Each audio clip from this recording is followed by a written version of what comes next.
And hello, everyone, and welcome back. Previously, we talked about the Republican senatorial primary in Texas this year, and now we're talking about the Democrats. Of course, this is part two of a three-part series, in which in the third part, we'll wrap it up and talk about the general election.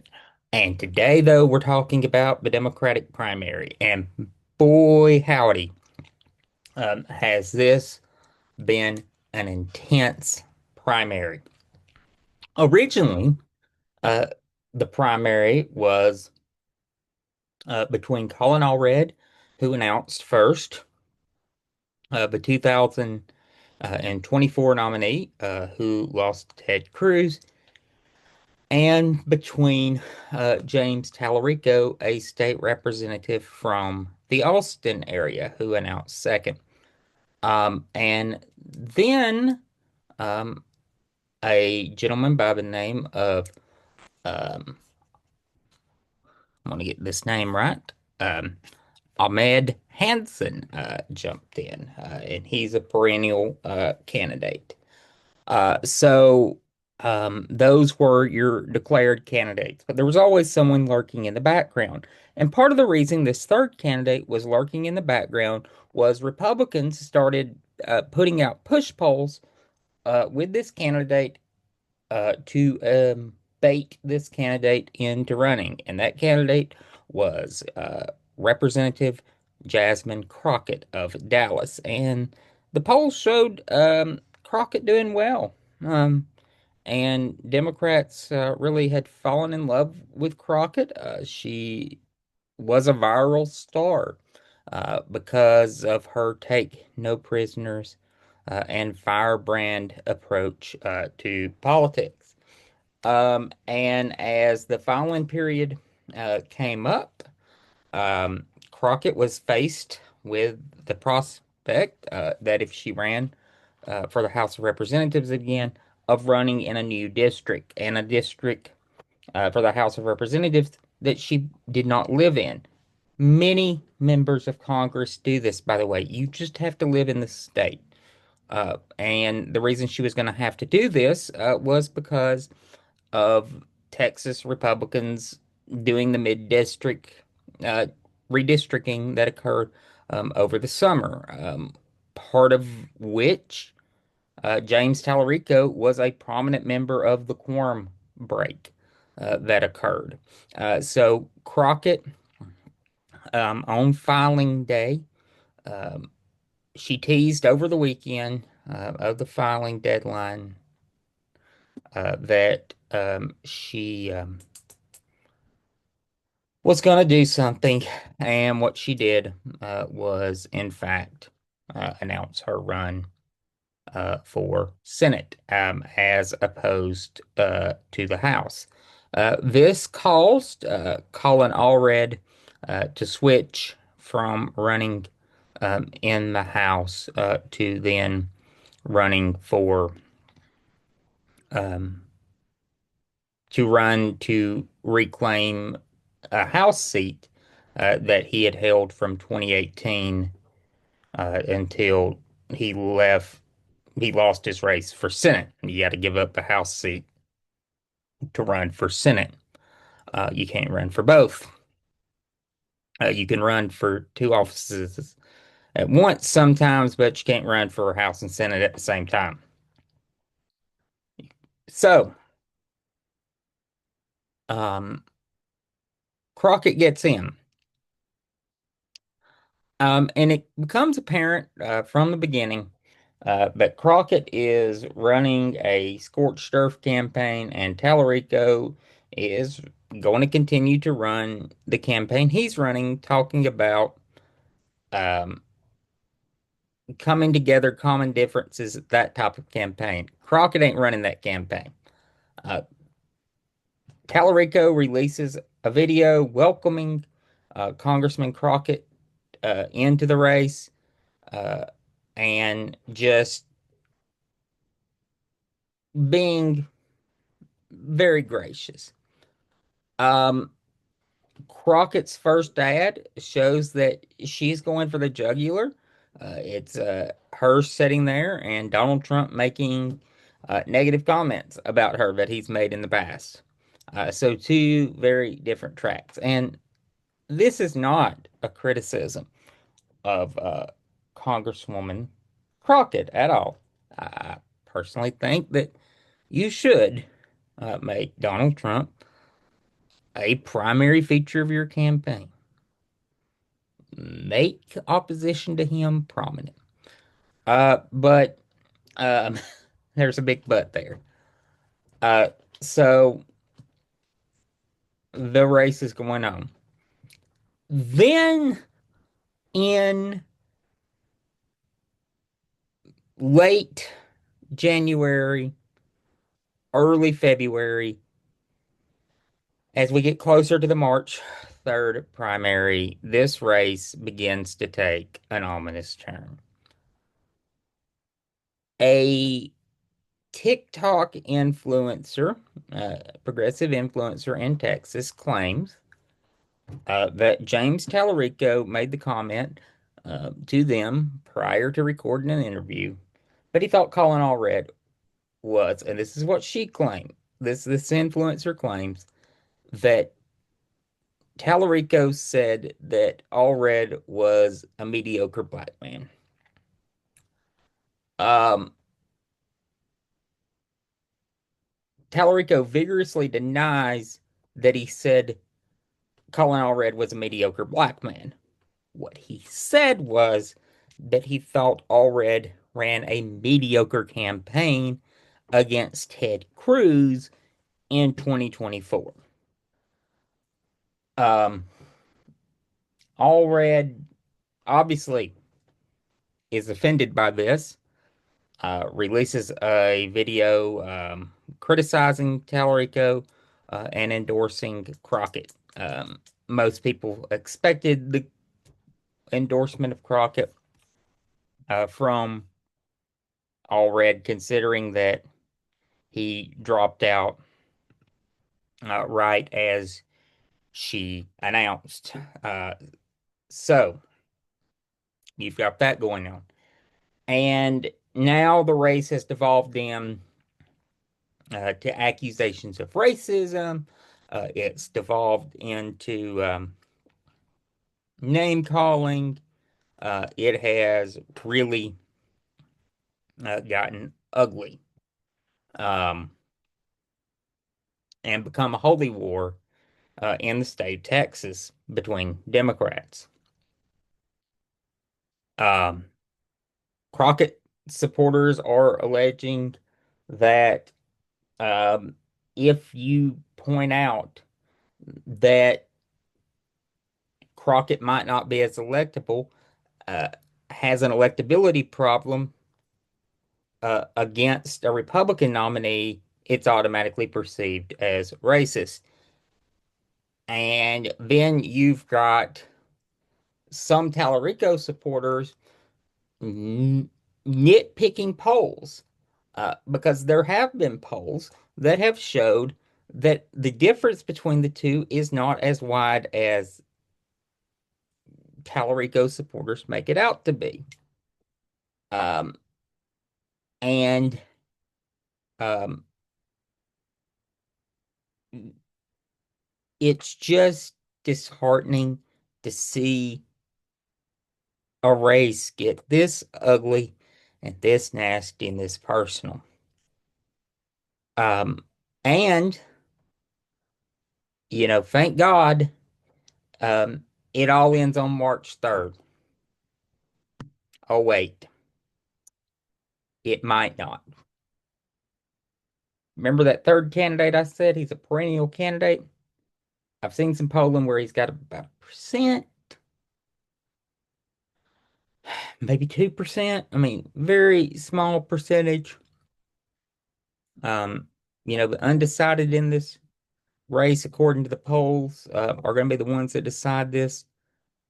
Now, granted, having this logic sounds absurd to me, but you also have a lot of new residents in Texas that may not be accustomed to Texas elections. In Texas, you don't win the primary with a plurality. In many states, you can win the primary with a plurality. Not in Texas. You got to have 50 plus one. So you may have new residents who are not accustomed to the norms and flows of Texas politics and Texas ebbs and flows who say they're so disgusted with Crockett and Tallarico both and their supporters that by God they'll support the eventual nominee. But on primary day, they're going to go vote for this third candidate, Mr. Maud Hanson, to send a message, and they push it to a runoff, and that right there will just drag this out further. Um, Look, I'm going to talk about this more in my video on the general election. My belief that, maybe one candidate is a little bit better than the other, but it's gotten so nasty and so personal. And full disclosure, I have donated to Tallarico um, and his campaign. I donated to Allred. I donated to both of those candidates when they um, launched their race. I did not donate to Miss Crockett um, because I did not believe that she. Uh, I was not one of those Democrats jumping up and down hoping she would run. I thought a lot of her and do think a lot of her, and thought enough of her and think enough of her that she needed to keep her talents in the House of Representatives. That was my belief that uh, her talents were going to be best served in the House of Representatives, not in a Senate race where um, the people most cheering on her getting in was the Republican Senatorial campaign committee. They called her their prize recruit of the 2026 cycle. Um, and some Democrats may be like, fuck around and find out. Um, and you know, I think if this was any other state, and a deep blue state, I would be cheering on Jasmine Crockett to have gotten in.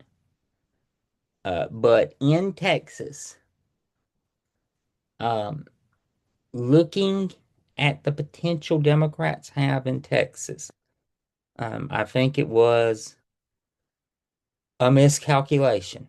Now, if she's the nominee, I will be fully behind her, and you're going to have to hold me back on the amount of support and praise I will heap upon her. Um, just like her opponent, Mr. Tallarico, has indicated that he will do. But in this primary, I was a Texas Democrat and I went in there to vote. I'd vote for Mr. Tallarico.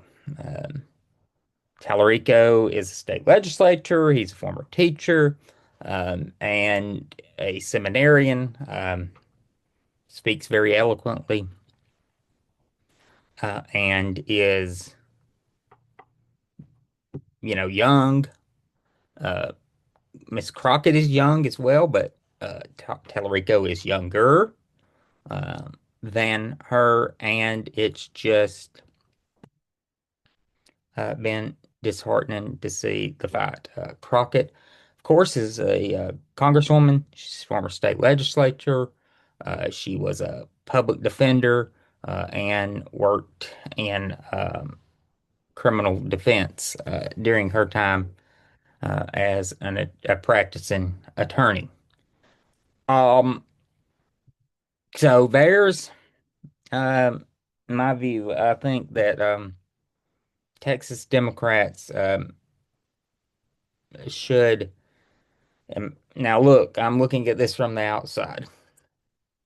Realize the historic opportunity they have to win a United States Senate election for a Democrat in Texas for the first time in my lifetime. The last time Texas Democrats won an election in Texas was November of 1988, about a month before I was born. Since that time, it has been defeat after defeat. The last time a Texas Democrat won statewide, uh, a race was 1994 when they won a couple of constitutional offices. And since 1999, uh, every statewide office in the state of Texas, a statewide office election in Texas has been won by Republicans, but that could change this year. And Democrats have an historic opportunity. And it is my belief that the candidate that gives the best chance to break that cycle is Mr. Tallarico. So those are my thoughts. Um, you may have different ones, uh, but it's been disheartening to see this discussion break down in such a personal way. Um, and Democrats need to come together. We need to cut this shit out and have a discussion about the policy. Have a discussion about electability. Have a discussion about, do you go after the voters who aren't voting, or do you discuss getting independents uh, voting? Uh, there's a large discussion among Democrats about which path is the best route. But in Texas, to win, you're gonna have to get some of the Republicans. Uh, Not because you're gonna have to run up the score tremendously with independents, and then you're gonna have to pick off a small amount of Republicans. So that's my 2 cents. In the next video, I'll discuss more of my general election views, and I'll bring in all the numbers on recent elections in the state of Texas um, to show what I think is going to happen and what I think can happen. Beto O'Rourke in 2018, in Trump's first midterm against Ted Cruz, lost by less than 3%. It was a close race. And Beto O'Rourke drug numerous, did not cross the finish line himself. He was a little short, but scores of state House, state Senate, and U.S. House candidates did get across the finish line because of his coattails. Uh, and in 2020, uh, John Cornyn lost or won his race by about 10%. And uh, there were no coattails of MJ Hager. So we shall see. Um, I tend to think that 2022, or not 2022, shit, fires, 2026 is going to be potentially a banner year for Democrats across the nation. And even though Texas Republicans have tried to stack the deck against Democrats, particularly in the United States House, um, I still think they're going to overcome that. I don't think Republicans are going to pick up as many seats in the House as they originally anticipated when they did this mid-decade redistricting. I will see you all again on Thursday when we do the Texas general election in this senatorial race. It is exactly as I'm recording this, exactly 1 week until the Senate primary in Texas. I will be back on again uh, a week from Thursday as I'm recording this. So on March the 6th, uh, no, March the 5th, March the 5th, Jesus Christ, I'm got foggy brain today, um, to wrap up and um, put a nice bow on it. So I will see you all then. And till then, have a good evening.